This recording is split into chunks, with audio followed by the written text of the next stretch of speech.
I remember the crisp blue sky, and I know I was still only a part of the way through my Christmas books that I was allowed to read for pleasure on Fridays, and so those weeks would pan out to make it April. One of them books was about a boy on a ship in the wars against Napoleon, for it rubs at my memory, and the other was set hundreds of years in the future, when the world would be better. I liked that one. It was written by a woman, I remember that, and I imagined that my mother would have liked it. It had a utopian view of our country, and my mother was always looking for the best in everything.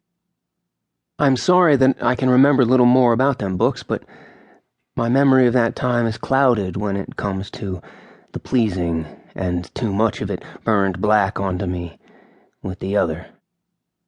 My father had gotten word of a new invention, the chance of a new venture that needed no capital, and I had never seen him so animated. I did not know, as a child, that the whole land was in depression, and in New York in particular, businesses and people's homes were crumbling under the weight of paper.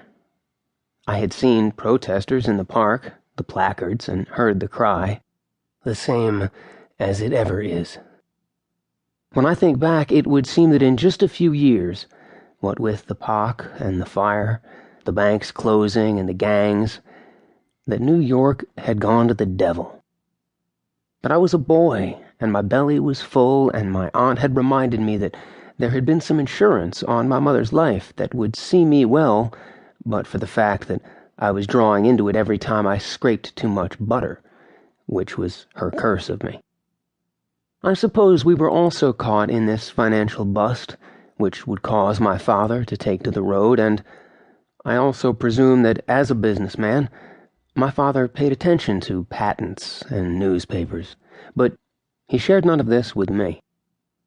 What I have to tell you now is that in April 1837, we traveled to Paterson, New Jersey, in our gig, my father almost jumping all the way, and my books and my Aunt Mary left behind. My aunt was not happy about my going on the road, although I regularly traveled with my father around New York, probably more as a sympathy for his sales than for my companionship, which was mute at best. But I gathered from their talk that we would not come home for supper this time.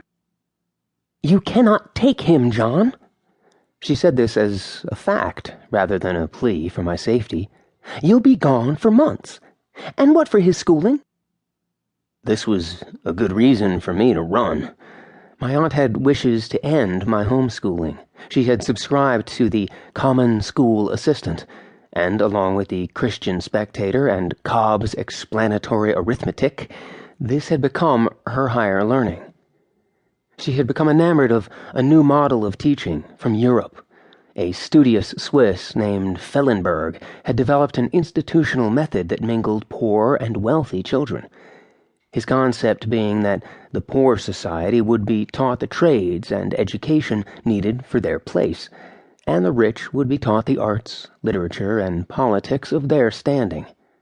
By seeing the poor at their work, the rich children would appreciate their contribution to the country, and by observing their betters side by side and seeing them learn how to be leaders and intellectuals, the poor would understand the way of things and appreciate that their aspirations were taken care of.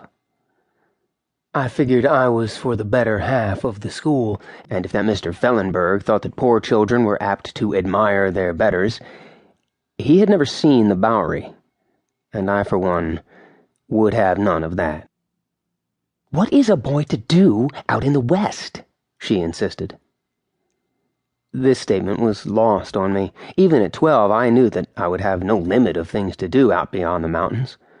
My own thoughts of danger were less important than having the opportunity to be away from my aunt's lavender chiffon and her yardstick rule, which I never saw measure anything except how much blame my knuckles could take.